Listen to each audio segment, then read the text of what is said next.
আমাদের বাংলাদেশে প্রসিদ্ধ 16টা বাক্য এটা ছড়িয়ে পড়েছে। কয়টা? 16টা বাক্য, যে বাক্যগুলো কুফরি বাক্য। নাউজুবিল্লাহ করেন।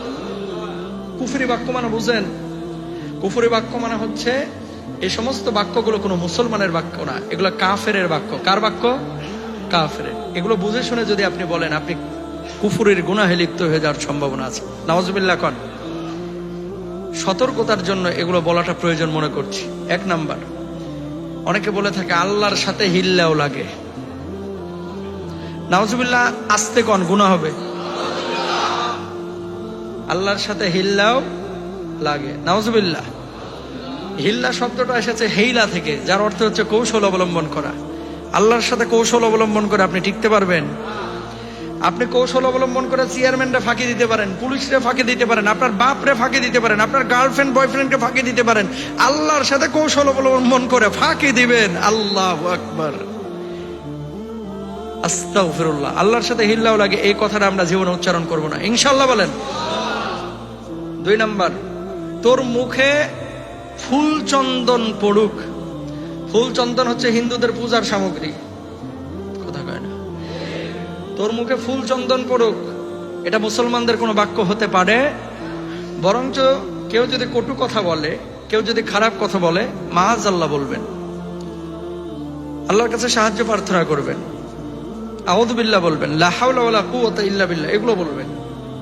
তোর মুখে ফুল চন্দন পড়ুক, এটা বলা যাবে না। 3 নাম্বার, কষ্ট করলে কেষ্ট মিলে। কেষ্ট হিন্দু দেবীর একটা নাম। কিসের নাম? হিন্দু দেবীর। তা আপনি কষ্ট করলে কেষ্ট মিলে, যদি হিন্দু দেবী আপনার মিলে, আপনার লাভটা কি? কষ্ট করলে সুখ মিলে, এটা বুঝাইতে চায় আর কি। তো এই ব্যাপারে তো আল্লাহ কোরআনে আয়াতি নাজিল করেছে, ইন্নামা আল উসরি ইসরা। ঠিক কিনা? নিশ্চয়ই কষ্টের সাথে কি আছে? সুখ আছে। তো যেখানে আল্লাহ বললো যে কষ্টের সাথে সুখ আছে, সেটা বলেন, কষ্টের সাথে আবার সুখের জায়গায় কেষ্ট মিলাইলেন কে? উদ্দেশ্য খারাপ। কি খারাপ? উদ্দেশ্য খারাপ। কষ্ট করলে কেষ্ট মিলে আমরা বলবো না, ইনশা। 4 নাম্বার, মহাভারত কি অশুদ্ধ হয়ে গেল? মহাভারত কি? মহাভারত হচ্ছে একটা উপন্যাস। তো একটা উপন্যাস তো সবসময় অশুদ্ধ হয়ে থাকে। শুদ্ধ কোনগুলো? যেগুলো আসমানে কিতাব। এর বাইরে পৃথিবীতে যত কিতাব আছে, কিছু না কিছু ভুল আছেই। বলবেন যে বিজ্ঞানও কি ভুল? বিজ্ঞান সবসময় সঠিকও না, সবসময় ভুলও না। বিজ্ঞান পরিবর্তনশীল। কিশীল? পরিবর্তনশীল। আর উপন্যাসের কথা বলতেছেন, ওরে বাপ রে বাপ, উপন্যাস তো পুরাই মিথ্যা কথা। কথা কন না কেন?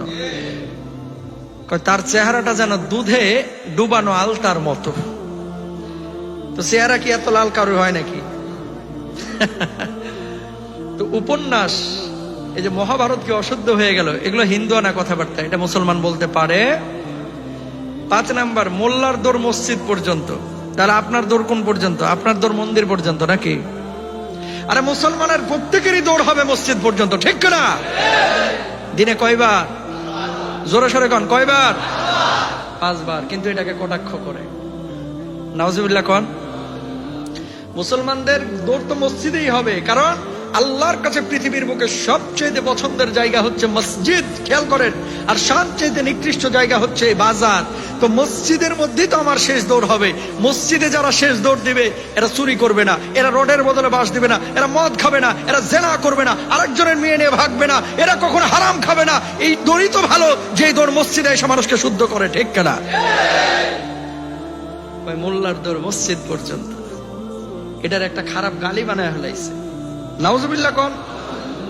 আমরা মসজিদে দৌড়ে আসবো কয়বার? কয়বার? ইনশাল্লাহ বলেন। 6 নাম্বার, লক্ষ্মী ছেলে, লক্ষ্মী মেয়ে, লক্ষ্মী স্ত্রী। হিন্দুদের দেবদেবীর নাম হচ্ছে লক্ষ্মী। আপনি আপনার ছেলেকে লক্ষ্মী বলেন কেন? ওকে আপনার দেবদেবী নাকি? নাউজুবিল্লাহ কোন। বুঝে হোক না বুঝে হোক, ওরে আমার জানো শোনা, ও লক্ষ্মী বাবু। আরে এই জানো শোনা, জানো শোনা, এগুলো বাংলা ভাষায় হতে পারে, এগুলো তার দেবদেবীর নাম না। কিন্তু লক্ষ্মী শব্দটা আমরা কেউ উচ্চারণ করবো না, ইনশা। জোরে বলেন ইনশা। কত শব্দ আছে, এই শব্দ থেকে লক্ষ্মী, তারপরে এই ফুলচন্দন, এগুলো বলার দরকার নাই। 7 নাম্বার, কোনো ওষুধকে জীবন রক্ষাকারী বলবেন না। ওষুধকে, ভ্যাকসিনকে অনেক সময় আমরা বলি জীবন রক্ষাকারী ভ্যাকসিন। জীবন রক্ষাকারী কে? আরো জোরে বলেন কে? আল্লাহু আকবার। কত বড় ভুল আমরা করে ফেলি। ঔষধ মাধ্যম হিসেবে কাজ করে। ওয়াইদা মারিতু ফাহুয়া ইয়াশফিন, আমি অসুস্থ করি, আমি আল্লাহ মানুষকে সুস্থ করি। ঔষধ আপনারা কখনো সুস্থ করতে পারে না। তারপরে 8 নাম্বার, দুনিয়াতে কাউকে শাহেনশাহ বলবেন না। শাহেনশাহ অর্থ কি? রাজাদের রাজা ধীরাজ। রাজাদের রাজা ধীরাজ একমাত্র কে? আরো জোরে বলেন কে? রাজাদের রাজা ধীরাজ। আপনি যে শাহেনশাহ বলতেছেন একজন মানুষকে, আপনার ছেলেকে অথবা মেয়েকে, এই মানে বন্ধুকে, এই শাহেনশাহ শব্দটা উচ্চারণ করেন না, এটা উচিত না। কারণ এই গুণের অধিকারী একমাত্র কে? আল্লাহ। 9 নম্বরে, নির্মল চরিত্র বলতে ধোয়া তুলসী পাতা বলা হয়। এটা অনৈতিক পরিভাষা, যা হারাম। নির্মল চরিত্র বলতে যে ধোয়া তুলসী পাতা, পবিত্র ধোয়া তুলসী পাতা না। পবিত্র হচ্ছে যার শারীরিকভাবে কোনো অপবিত্রতা নাই, যার অন্তরে আন্তরিকভাবে কোনো অপবিত্রতা নাই, সেই হচ্ছে পবিত্র। 10 নম্বরে, ইয়া খাজা বাবা, ইয়া গাউস, ইয়া কুতুব ইত্যাদি বলা, এটা শিরক, ইসলামের বড় পাপ। ইয়া বলে আল্লাহকে সম্বোধন করবেন, ইয়া আল্লাহ, ইয়া রহমান, ইয়া রহিম, ইয়া গাউসে পাক, ইয়া খাজা বাবা। এটা আল্লাহর সিফাতকে যেন আরেকজন মানুষের সাথে জুড়ে দেওয়া, ঠিক কিনা? তারপরে 11 নম্বর, ইয়া আলী, ইয়া রাসূল সাল্লাল্লাহু আলাইহি ওয়াসাল্লাম বলে ডাকা এবং সাহায্য প্রার্থনা করা। আল্লাহ ছাড়া কাউকে এভাবে ডাকাটা উচিত না। মুহাম্মাদুর রাসূলুল্লাহ সাল্লাল্লাহু আলাইহি ওয়াসাল্লাম, এভাবেই আপনি ঘোষণা করেন, ইয়া মুহাম্মদ। এভাবে তো আল্লাহও ডাকে না, আপনি ডাকেন কেন?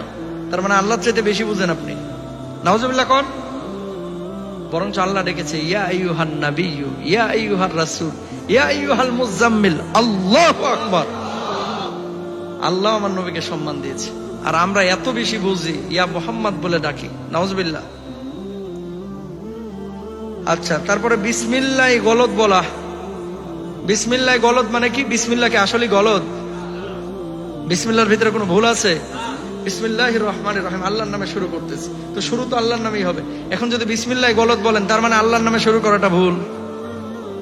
নাউজুবিল্লাহ না বলবেন, শুরুতে ভুল। বিসমিল্লাহ গলদ এই শব্দটা আমরা কেউ উচ্চারণ করবো না। ইনশা। মৃত্যুর সাথে পাঞ্জা লড়া। আরে চামুন্ডা, চান্দমিয়া, মৃত্যুর সাথে পাঞ্জা লড়বে। পাঞ্জা কার সাথে লড়া যায়? মানুষের সাথে মানুষ, ষাঁড়ের সাথে ষাঁড়, মহিষের সাথে মহিষ, হাতির সাথে হাতি। শক্তি যার মানে সমসাময়িক অথবা সমকক্ষ, সমান সমান, হয়তোবা তার 99, আপনার 100, এরকম শক্তির অধিকারী একজন মানুষের সাথে কি করা যায়? পাঞ্জা লড়া যায়। মালাকুল মাউতের একটা থাবা মারে গোটা দুনিয়াটা একেবারে চুরমার করে ফেলতে পারে, আর মালাকুল মাউতের সাথে হ্যাঁ বলে পাঞ্জা লড়তেছে, তো ভ্যাটকা পরে থাকেন কথা কন না কেন? যখন থাবাটা মারে মালাকুল মাউত, তখন তো জবান বন্ধ হয়ে যায়। এক চামচে একটা পানি দিলে, মুখের মধ্যে পানি ঢাললে পানিটা পর্যন্ত গিলতে পারে না। সত্য না মিথ্যা? ফেল ফেলে তাকায় থাকে, কথা বলতে পারে না, হ্যাঁ বলে মৃত্যুর সাথে পাঞ্জা লড়তেছে। ওই পরিস্থিতি আপনিও পড়বেন, আমিও পড়বো ভাই। ইম্পসিবল, এটা কখনোই সম্ভব। মৃত্যুর সাথে পাঞ্জা লড়া, এটা বড় বড় একটা ভুল বাক্য। মৃত্যুর সঙ্গে চান্দমিয়া আপনি পাঞ্জা লড়তে পারবেন না। যারা এই সমস্ত কথাবার্তাগুলো বলে না, এরাই আবার বলে অকালে ঝরে পড়লো একটা ফুটফুটে প্রাণ। মৌত আইছে, মৃত্যু হয়ে গেছে। ইদা যা জালুহুম লা ইস্তাখিরুনা সাআ ওয়া লা ইস্তাকদিমুন। মৃত্যু যখন আসবে তখন আপনার নিয়ে যাবে, আপনি আটকা রাখতে পারবেন না। তো আপনি অকালে ঝরে পড়লো প্রাণ, এই কথা কেন বলতেছেন? আর মৃত্যুর সময় হয়ে গেছে, এটা আবার অকাল হয় কেমনে? কাল হয়েছে বলে এই দুনিয়া থেকে বিদায় নিছে, ঠিক কেনা? তারপরে আসেন, মধ্যযুগী বর্বরতা বলা হয় অনেক সময়, অথচ মধ্যযুগকে ইসলামের স্বর্ণযুগ বলা হয়। সুবহানাল্লাহ। মধ্যযুগীয় বর্বরতা, আইয়ামে জাহিলিয়াতের কথা তো ভিন্ন, কিন্তু মধ্যযুগকে যদি ইসলাম বিজিত হওয়ার পরে, উমরের যুগ, আবু বকরের যুগ, ওসমানের যুগ, আলীর যুগ, তারপরে তাবে আইনদের যুগ, মুসলিম শাসকদের এই যুগগুলোকে যদি আপনি বলেন যে মধ্যযুগীয় বর্বরতা, তাহলে এটা ইসলামকে অনেক সময় কটাক্ষ করা হয়। মনে রাখবেন, ওই সমস্ত সময়গুলোই ছিল মুসলমানদের সোনালী সময়, ঠিক কিনা? 1-2 বছর না, প্রায় 732 থেকে 782 বছর ওসমানী সালতানাত, এই যে অটোমানরা সারা পৃথিবী শাসন করেছে। আল্লাহু আকবার বলেন। তো এই সময়গুলোতে ভুল ত্রুটি কিছু হয়েছে, কিন্তু আপনি আপনার জাতির এই সময়গুলোকে যদি গালমন্দ করেন, আবু বকর ওসমানের সময়কে আপনি গালমন্দ করতে পারবেন না ভাই। সেই সময়গুলো ছিল ইসলামের কি যুগ? সোনালী যুগ। আলহামদুলিল্লাহ কর। 15 নাম্বার, মন ঠিক থাকলে পর্দা লাগে না। মনের পর্দা আসল পর্দা, আছে না? মনের পর্দা কি পর্দা? আসল পর্দা। ইসলাম বলতেছে ওয়ালিয়াদরিবনা বিখুমরিহিন্না আলা জুয়ুবিহিন। আল্লাহ মনে হয় মনটা আপনার অতটা বুঝতে পারে নাই নাকি? নাউজুবিল্লাহ বলেন। মাথার ওপর থেকে নিয়ে পা পর্যন্ত মোটা কাপড় কি করে দাও? ছড়ায়া দাও, যাতে করে তোমার শরীরে আকার আকৃতি না বোঝা যায়। আরে বাটপার বদমাস শয়তান গুলো শুরু করলো কি, মন ঠিক থাকলে সবই ঠিক, মনের পর্দা আসল পর্দা। ভাবি, এই সমস্ত পর্দা দিয়ে কখনো জান্নাতে যাওয়া যাবে না। এরকম মুফতিয়া অনেক